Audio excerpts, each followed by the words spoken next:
अंदरमावळ मधील प्रमुख असलेल्या टाकवे बाजारपेठ आणि या शहरात टाकवे गावामध्ये पवना सहकारी बँकेची 24वी शाखा आज सुरू झालेली आहे।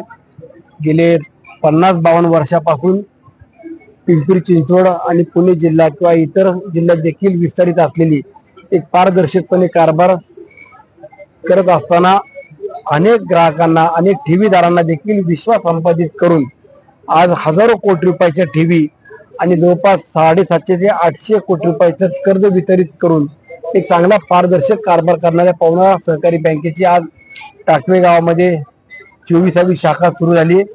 मी बँकेच्या सर्व संचालकांचे विशेष करून या बँकेचे संस्थापक अध्यक्ष माजी आमदार आदरणीय लांडगे साहेबांचे देखील आभार व्यक्त करतो। माझ्या ग्रामीण भागातील शेतकरी कष्टकरी असतील, छोटे मोठे उद्योजक व्यावसायिक असतील, यांना देखील या बँकेच्या माध्यमातून एक चांगल्या पद्धतीने फायदा होईल। बँकेमध्ये खातेदारांना, ठेवीदारांना, कर्जदारांना देखील आवाहन करतो की आपण पवना सहकारी बँकेमध्ये दररोज आपलं खातं उघडून या ठिकाणी आपल्या कारभाराला किंवा आपल्या व्यवसायाला सुरुवात करावी।